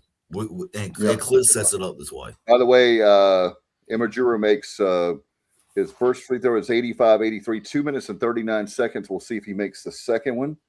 So Gio at the line. He made both guys 86-83 with 2:34 to go. All right. Well, Riley needs 2 more points to get 40. I still think we need to find a true shortstop. I think that shortstop is still hindering us a little bit. They tell me there's a guy over in Wakefield. He's plays over in Wakefield that's supposed to be pretty good that we're supposed to be taking a look at. So I think we're gonna be all right. Yeah, but we got Matt Lashley. He's just got a lot of injuries too. Some injuries going on. 86-85 guys, the Shockers with a bucket. Am I muted? No, I hear you, John. I hear you. Oh, okay. Well, I was just saying Matt Lashley will be a fine shortstop. He's just has a minor strain. I don't know if it's a quad, a glute, a hamstring, but they're just taking their time with them. The guy who I've been impressed with is the center fielder, Hanahan. Is it Hanahan? Center fielder? Grady Lenahan. Lenahan, yes. Yeah. He's going to be good. He's only a freshman? Freshman. He's a really good player already. He is going to be good. I mean, he kind of is. I don't know if it's just me. He reminds me a little bit of Riley Johnson a little bit out there, in my opinion. More power, definitely more power. Just as much speed. Probably a better arm. But Riley, if we could have another Riley Johnson, I would take it in a minute. Exactly. They're from the same, they're from rival high schools, by the way, Riley Johnson and Grady Lenahan. And how about, I don't know if you guys talked about this or not, the starting pitcher for Campbell last night. Was that East Carolina transferred out? It's now that Campbell went up there and shoved it for 4 or 5 innings last night? Yeah, 5.1. 5.1. I mean, what happened to that guy? Would have loved to have him. Yeah. He never never threw a pitch for us, did he? No. Yeah, never even saw the field, I don't even believe. All right, Pirates are up 87-85, guys. 1 minute and 50 seconds. We're up by 2. Okay. Hey, when you have as many talented players as East Carolina does, I mean, there's going to be a lot of talented players that don't get the playing time that they think they need, and are either they're redshirted or they just feel like, hey man, I'm never going to break through here. I got to go somewhere else. And they're good ball players, so they go somewhere else. and they perform. And then when they get a chance to play the Pirates, they got a little bit extra for us, it seems like. Yeah. All right, we'll keep an eye on things as the Pirates up 87-85, 1 minute and 38 seconds, guys, and just hard to believe we're keeping our eye on things. But this we're game, we're multitasking, Dave. We're multitasking. it doesn't. Yeah, 87-86. Okay. Hey, if we can we close out Carolina by saying I don't expect our bats or their bats to be very productive this weekend. I mean, the pitching on both these two teams on a Friday, Saturday, Sunday is going to be crazy, and I just don't see very many runs getting scored by either team. I'll agree 100%, Johnny. I'm going to make a prediction. I'm going to do a hot take right here. I'm going to say Pirates Friday night, they get a win. They're going to lose Saturday night at DBAP, and then at Boshamer Stadium, they're going to win the rubber match on Sunday afternoon and win 2 out of 3. I'll take it. Yeah. I don't think they're not going to get the sweep. I'm not going that far, but we're going to win 2 out of 3. I really have a good feeling about it. Riley got 40. 89-88, guys. 57 seconds to Pirates with the ball. So we're keeping an eye. We don't normally do this, but I should have known this. A little watch party going on. I should have known this was going on when it happened. We're talking about a baseball game, and well, we've had such a good day athletically, and it would be nice to 91-88. 91. We got evidently. That's a great Delorier with a 3. With a 3. Riley with the assist. Yeah, 91-88. 47 seconds to go. And Johnny, so are you saying that Jordan's 7th all time with the scoring, or just on it's single season scoring? But he's not going to stay there for long at all. I mean, he's going to move out to the top 4, maybe 3, maybe 2. I mean, if he keeps this up, yeah. And plus, I mean, if we get another overtime, the all-time single game scoring record is in jeopardy, which is 47. He's got 40 now. So it's just amazing. He's amazing. I mean, since we have the jinx here with Justin Butts, it might go to triple overtime. Don't say that. Don't say that. What in the world? Johnny. heard something about somebody's shoes. Yeah, Johnny, big shoes to fill. Alan Vick, what do you think is going to happen for this weekend? Do you think it's going to be rainouts where we only get one game? I think we might be okay for Friday. After that, I'd be a little concerned. So it might be, forecast changes quickly around Eastern North Carolina, and 89-88, guys. Shockers there with a 2-point shot there. 47 seconds to go. Pirates trying to hold on. That would be 10 wins, Justin Butts. Come on, Justin. Yeah, now my mom's yelling again, so something must be going on. I love my mom. I don't have, like, you know how they say, well, there's nothing wrong with ladies that don't like sports. She's probably watching the Olympics and you just don't know it. That's right. And downhill skiing. Curling. I actually like the Winter Olympics. Well, how about the USA beating Sweden today and moving on? I didn't know that. Yep. Oh my God, you ruined it. I have a DVR. I hadn't had a chance to watch it. Oh, I'm sorry, Dave. I lied. That didn't happen. I did a Justin Butts on you. I don't know what I'm talking about. I hear you, Alan. I hear you. It's a family show, but Justin was a little premature. But well, 89. I'm just giving you a hard time, Wildfire. We still love you, man. I've been called premature a lot of my days. The Shockers just took a lead, 90-89, 22 seconds to go. It's just, wait a minute, Alan Vick, you know where this movie comes from, and so does Johnny and probably Justin. If they lose this game, do we put Justin on double secret probation? No, I'm just saying. I don't even know what the punishment should be for this kind of treason. It's communism, I tell you. That means I need a hide on Friday, right? 17, 16, 15. Oh, it stopped. I don't know. I'll go figure out where Jeff Comfrey hid at ball games and just go hide where he was. Just go to Northern Illinois. Yeah. Oh, he came from Northern. That's right. He came from Yeah, Northern. that's right. I know where he was part of the time, but this is we'll leave it at that. He has a well, what is it? In wrestling, parts unknown, Alan. Yes. Man, come on. We got to find a way to get this victory. We got to find a way. This is a killer right here, man. You guys know how much I love East Carolina and basketball, and Justin. What are we going to? We're in a timeout right now. I guess so. It's 16. It stopped at 16 seconds. So I'm trying not to have it. I have it on my computer, but I'm trying to pay attention to you guys, and we're only doing a show, hour and 20 minutes in. We actually thought we'd be off the air like in an hour, but we had no idea this game was going to double overtime, and that unanticipated drama. Yeah, maybe give the ball to Jordan Riley, and they'll foul him. Yeah, well, certainly if you can get it in Riley's hands, you're that's where you want to go. They'll probably put 3 or 4 guys on Riley. Well, then somebody else will be open, and somebody's got to step up. Okay. Make the shot. Yeah, this is great stuff. Wichita again with a 1-point lead, 15 seconds to go. And if I hear my mom yell really loud, we'll know that they won the game. I'm just waiting. It's funny. I wish you guys, it's like that saying, I wish y'all were here, because I've got my daughter snoring. I got my son playing video games behind me. My mom is downstairs yelling at the television. So fun times. So 14 seconds to go. I don't know what happened there, but we'll hopefully there's at least make one free throw. If it's a free throw, then Johnny, are you watching the game? Did we lose Johnny? Hello, here's Johnny.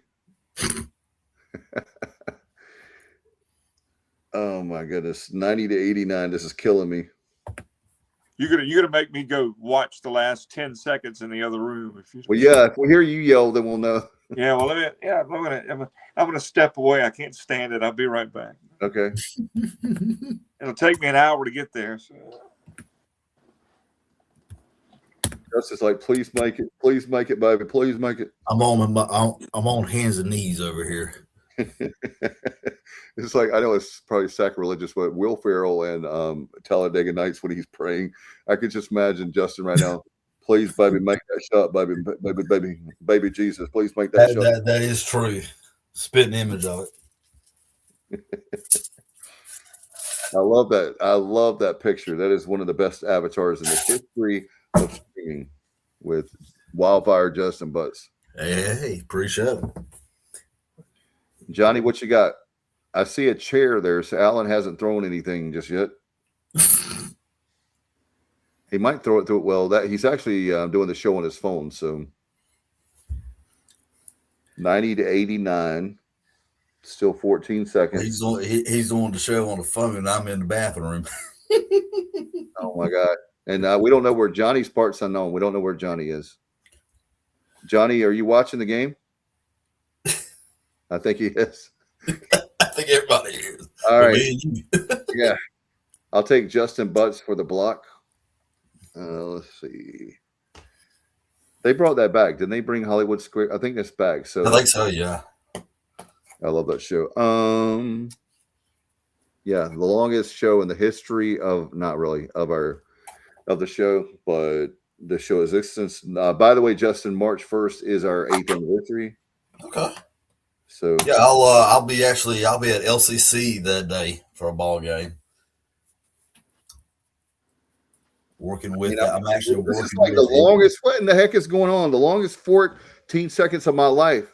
It's 90-89. Wichita State's at the free throw line with 92-89, bro. Okay, they hit both of them. Yeah, you got to remember, I'm watching on the ESPN Plus, so I'm probably a little bit behind. 7, 6, 5, 4, 3,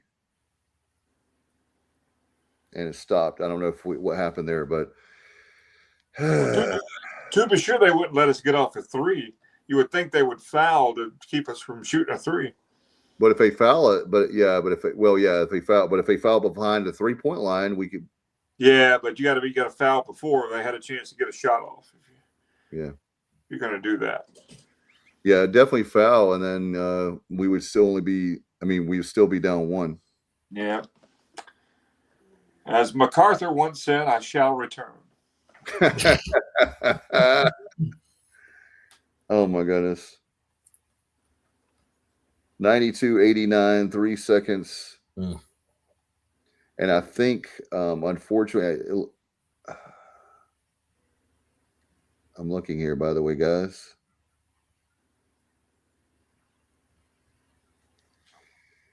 Okafor missed it. Let's see. Okay, we got Delorier got a rebound with 3 seconds, so I assume we took a timeout. Yeah.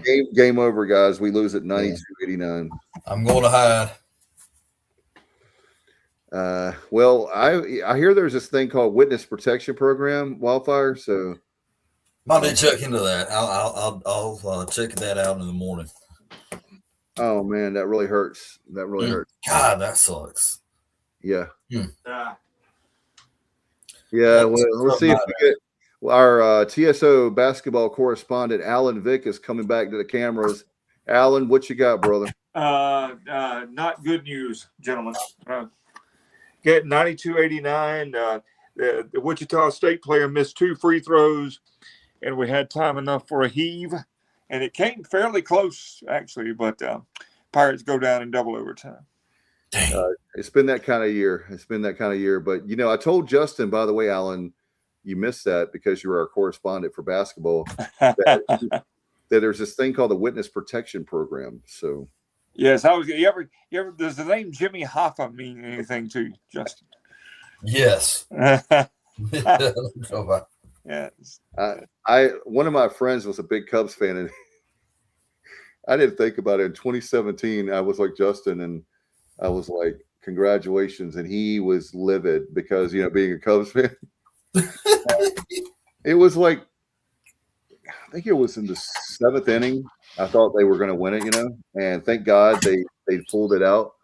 But that's the only time in the history of my sports fandom that I wished another fan for another team well. And hey, you got the World Series, and especially thank God it turned out good for the Cubs winning that year. But it didn't. The Cubs were much better than our Pirates. Well, we're coming up on the 40th anniversary of the Mets and the Red Sox and Buckner and all that. That was. I felt bad for Buckner because he was a really good player. Yeah, I agree. And the only thing that they remember him for is going through his legs. Yeah, he was a really, really good baseball player. Yep.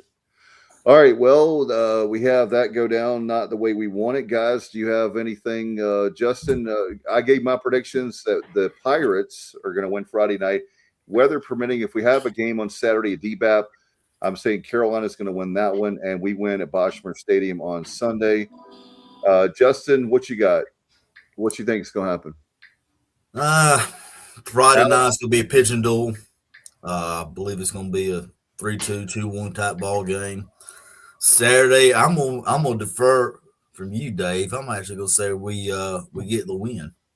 Wow! Well, you might redeem yourself, Justin, if that happens. If you know how much I love the Durham Bulls at DBAP. And if they win at DBAP and we take the series Friday, I think we take the series on and then on Sunday I think we go down on Sunday pretty big. So they win at their home, but and that would be great if we get all 3 games. I think that Alan's telling me that we're going to only have a game just based on the forecast, not Alan, but based on the forecast because Mother Nature is undefeated.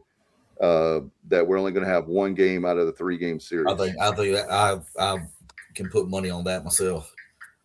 Yeah, late Saturday doesn't look too bad, so we might be able to squeeze one in a game 2 in on Saturday. Sunday's going to be right now. Sunday looks like the day. I would probably put money that Saturday game gets moved up. Yeah, maybe in Friday. Can they move Friday up? That might not be a bad idea. Or or do you play 2 in Greenville on Friday and then just play, the second game? Well, if third Carolina game? would agree to that, that'd be the ideal thing to do, really. That's what I'm thinking too. How ideal that would be, I don't know. But Or I what would they at can least do, try to or get 2 if we could. what they do is they can have a rain date in May. There's, or April, whenever we have a date that we can Right. put a midweek. They've done that before. Yeah. And guys, the rest of the week, starting Monday, late Sunday night into Monday, and all next week, looks fantastic. Absolutely fantastic. Exactly. It's always that way. It's always that way. Absolutely fantastic. So Justin, you're saying we're going to win Friday night, Saturday. We take the series, and the Sunday we get blown out at Boschmer Stadium in Chapel Hill. Alan, what are you going for? You're going for? I mean, I'm just going to be realistic. I think we're going to win 1 out of 3. Okay. I think we're gonna get one. We're gonna get one, but I think we're gonna go 1 and 2 on the weekend. What about Johnny Robertson? Hope I'm wrong. Johnny, we're doing a show. Yeah, I know. I'm going 1 and 2. I'm going 1 and 2 with Alan. I don't want to, but we're talking about this is a premier team that we're going up against. Oh yeah. And I think Norby gets things straight and wins on Friday. Although, it's a tough. He's going against a really tough pitcher himself, DeCaro. So if we get that one, I just don't see us winning another one. Hopefully, I'm wrong. I'm trying to reverse Justin Butt's jinx and saying 1 and 2 so that then everyone can laugh at me on Monday. You're going to have to throw some salt over my left shoulder and and do all kinds of things after what we just had to endure. Yeah. Well, that I'll tell you what, the Friday night game is going to be awesome. That place at Clark LeClaire is going to be electric. It's sold out. Alan Vick is trying to sneak in 10 friends. Oh, did I say that on the air? I won't. I don't have 10 friends, so that's one thing you don't have to worry about. Alan, my math has been always off, so math. It's gonna be a hopefully with everything works out and we have an overflow crowd, and that's going to be a really good college baseball atmosphere. It'll be fun. Johnny, do you have any extra tickets out in the jungle that we can sneak some folks in? Or I do not. Just one. I'll tell you what you're going to have to do. You're going to have to get one of those really big, jacked up trucks, and maybe you can stand on somebody's shoulders and you can actually watch the game like from the parking lot. But otherwise, you probably have to listen to it on 94.3 The Game or ESPN Plus. But it's going to be a heck of a man. It's going to be. I can't wait to see all you guys. It's going to be fun. Justin's going to be there, so that's enough for I'll just stay. Oh, yeah. I'll just. I'll be going to the baseball game. In the press box somewhere. Yeah, Justin will be there. Yeah, and I've got to do something, move some things around. As you know, I do a radio show at that time, so we're going to have to work some magic as far as that's concerned. I heard Alan was getting married. Oh, wait a minute, he's already married. No. I have a friend of mine that goes to more weddings. It's ridiculous. He said, dude, I said, you've been to more weddings in 1 year than probably I've been in my lifetime. Like, people don't, it's fun. I'm okay with people not inviting me to their wedding. It's okay. It's okay. I'm not. How many weddings do you have in the end of February? Well, here recently, he's kind of been in a slump because he hasn't been invited to one, but just wait. There's March and April around the corner, and he goes to weddings like one a weekend. Spring football is coming. That's who's in town that weekend? Wichita State, is that correct? For the spring game, I believe that's right. I think so. The 18th, and then we have USF on the 20th. Oh, by the way, I want to mention this to you guys. I want to invite all of you, and I want to invite everyone, all of my friends, all 2 of them. I don't think all 3 of the guys on the show are my friends. No, I'm kidding. No, seriously, on April the 25th, because I'm doing this for the Alumni Association, we're throwing a massive tailgate. It's going to be right up there with maybe not the folks in left field with the jungle, but we want everybody to come by. We'll give you details, but we're throwing a massive tailgate. And I will tell everybody, you do not have to be, as Johnny knows, You do not have to be a graduate. You do not have to be an alum to be a part of our group. We're working really hard to get as many people involved. In fact, we have Alan Vick has come there to the Eastern North Carolina chapter, and he's come there, and we have a really good time. But we're throwing a big tailgate again, Saturday, April 25th, against the Bulls of USF. And we were there for the UTSA football game. The game didn't go very well, but the alumni. I had a great time with you, Alan. Yeah, that was a really good afternoon. That was a lot of fun. Yeah. Yeah, the game was the Jeff Trailer trash. I cannot stand that guy. He's like the worst. Like, they should put UTSA like an FCS. He's that bad. They should demote them to FCS for his mess. But anyway, Dave, you said that was April what, the 25th? Yep. Okay, I'll mark that on my calendar. Strawberry wine. We try to be fair to everyone. He said we need to ban basketball. We're the worst in the country. We need an entire coaching change or do away with basketball. Strawberry wine. I hear you, but I want to tell you, this year, I mean, my gosh, we were in the game in double overtime against a team that has 15, 16 wins already. We are by no means the worst basketball team in the country. No. Not by a long shot. And I am one of the most passionate people when it comes to basketball. And you know how much I love East Carolina. But I will just say Mike Schwartz is a great coach.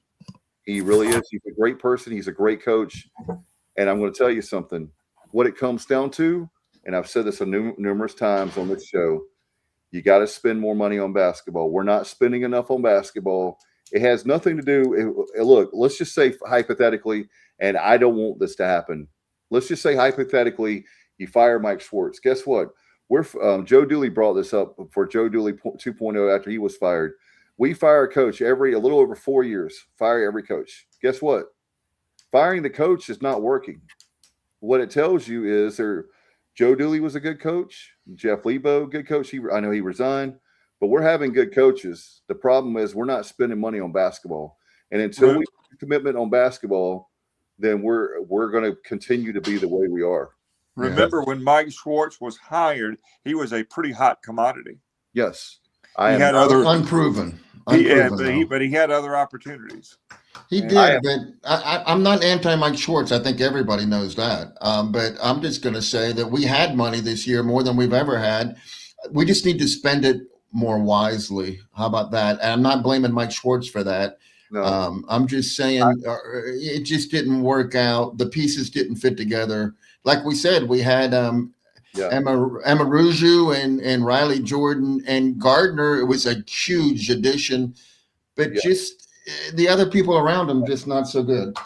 Yeah. They all have their days. They all have games where they're great, but there's no consistency. Correct. I'll tell you right now. If let's see. Yeah, I think we have some bots in the chat, so we'll fix that. We don't have to acknowledge them. We'll just we'll throw them out. Kick them out. Get them out of here. I'm like a bouncer for our streaming show here. But anyway, hopefully we can. That's one thing that we're not doing very well. Women's basketball, women's basketball, baseball. Look at softball winning. Look at volleyball winning. Track and field is always good. I mean, look at what Blake Harrell is doing with football. We've got a whole bunch of great things happening. So spend the money on basketball.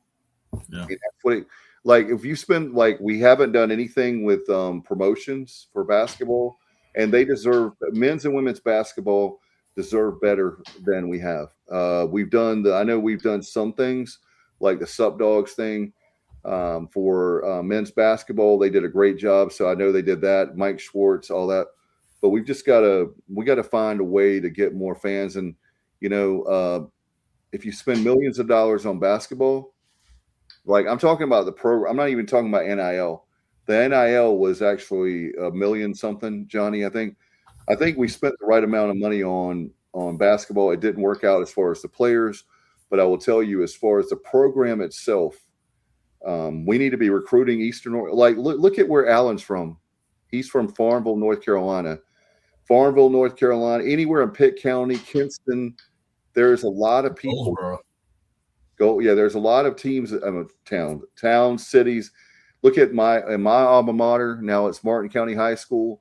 They're racking it up. We've got some really good high school basketball coaches. And I'll just tell you guys, I will just say this. Whoever the coach is needs to really, really do some what we call in the hospital service recovery. And that you can ask high school coach after high school coach after high school coach. That's a real deficiency for our program. I think what it is that they think there's no way in the world we're going to get these players from Kinston, Farmville, South Central. I mean, I could go on and on with all the great high schools. Not that I'm a expert on high school basketball in Eastern North Carolina, but I can tell you that that's something that I'm praying for, is that maybe, just maybe. I was not quite 20 years old when we went to the tournament in 93. I'm almost 53. How many years do I have to wait? How many years do I have to wait for? I'm not even asking. It's so sad now. I'm not even asking for a national championship. I just want to make it back to the big dance. And so, I mean, it's kind of like Alan. Tell everybody the name of the film you're going to tomorrow night again. We're going to see. It's called The Epic Elvis in Concert. Right. Elvis has a song, and Alan, I don't know if he knows where I'm going with this. It's called "It's Now or Never." Put everything you have on basketball, because when women's basketball has got, I'm not making fun of, I love Kim McNeil, but I'm just saying women's basketball's got 20 wins. We only have 9 in men's basketball. And I think our fan base deserves better.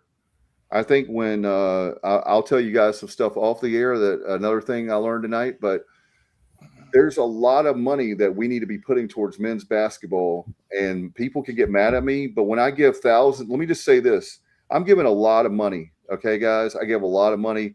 I'm not saying that to brag. I'm just saying I have a right to say what I want to say, not because I have the show. I love everybody on the show, and I love everybody that listens and watch. But I know the Ward Sports Medicine Building, they get mad because I'm just pouring my heart out. Don't mistake passion with anger. I'm not angry at anything, but I do think I have a right.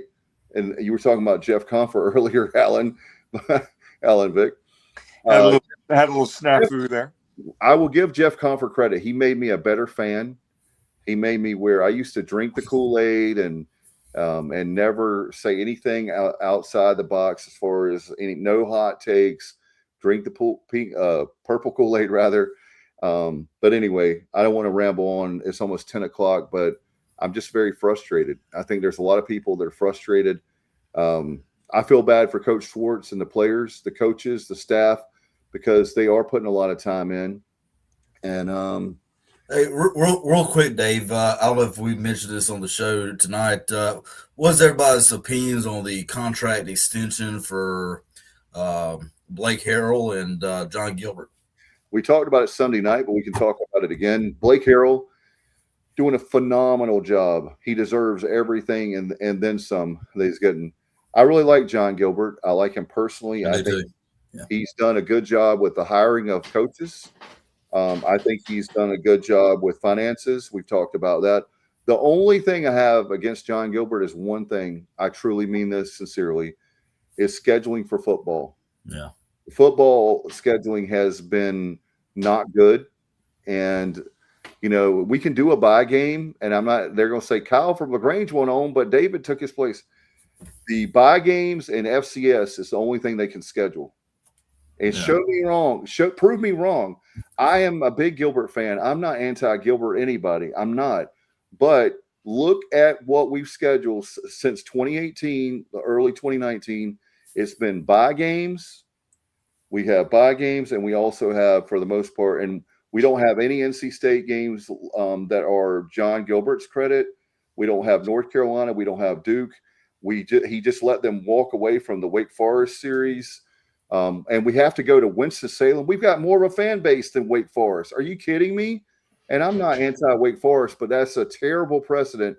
And it won't affect maybe John Gilbert, but it will affect future ADs, because nobody's going to come to Dowdy-Ficklin now. Give them a 2-for-1. We can talk more about this. We had someone that asked us earlier about EJ Tipton asked us about talking football. I will just tell you, what do we have to do? There's we'll be fair to Gilbert that it is getting harder to schedule. And come to Dowdy Ficklin. But John, there's 130. I think North Dakota State, 137 teams. Okay, 137 teams. And I will tell you this: there's another one of our faithful that he and I were having a private conversation. He's not with us tonight, but if he were, I would ask him if it's okay to talk about it, to say his name.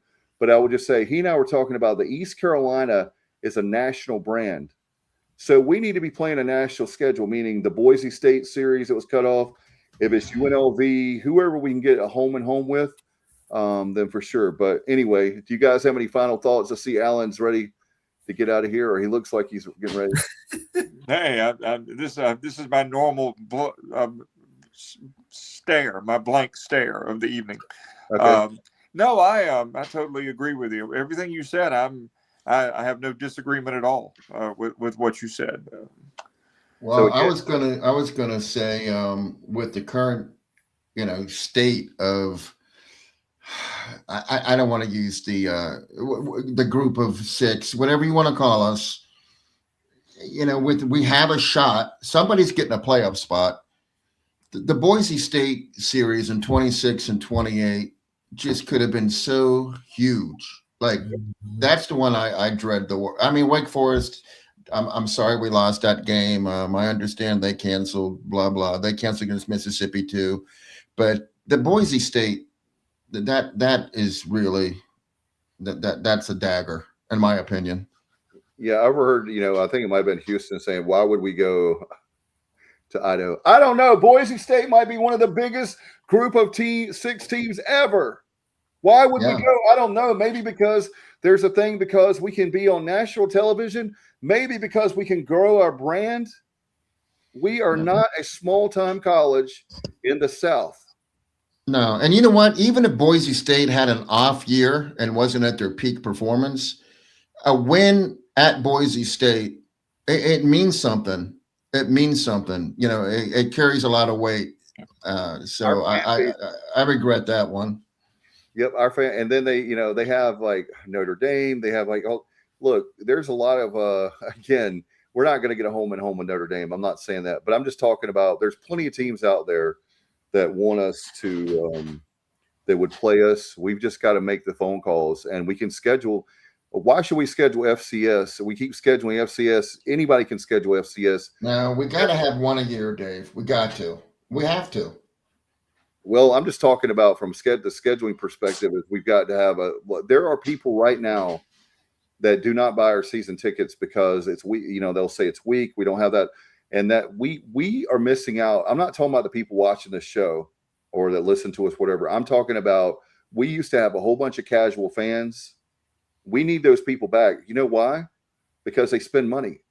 And anyway, I don't want to go on. I could go on for hours. Yeah. That's how much I love my school. But hopefully we'll see. I'm putting a challenge out to the administration. Schedule. Please make phone calls to 136 teams. Please call them. What does it hurt? What do you have to lose? You have nothing now. What do you have to lose? You only have to gain by picking up the phone. And I'm hoping, not that they care, but I'm just hoping that they will schedule better, and we'll see how that plays out. Justin, you got anything before we get out of here? I do not, guys. All right. Well, we'll forgive you this time. I know that Justin's feeling really bad that he jinxed us tonight, but I'm kidding. Appreciate it. Good luck. I just hope I hope you stop and reflect and think about what you've done, Justin. I will do that. This is a teaching moment and a learning moment for you. Appreciate it. He's going to stay up all night now, Alan. You've got him upset. He's going to be. I can see Justin. I'm just kidding, man. He's going to be walking around his house all night. If I just had kept my mouth shut.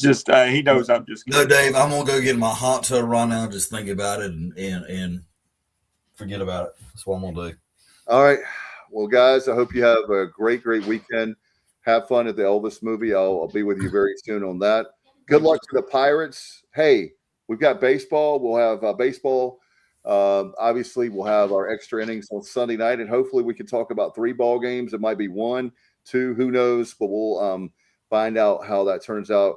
Thanks to everybody that is being a part of the show tonight. I know it's a little bit crazy when we had like a watch party going on We didn't know that was going to happen tonight. I didn't expect that, anticipate that, but we pray that we'll get a win at Charlotte on Saturday at noon with Mike Schwartz and company. We're pulling hard for him for sure. All right, we'll get out of here, guys. Thank you so much, and we'll see you on Sunday night at 8 with extra innings. And as always, go Pirates.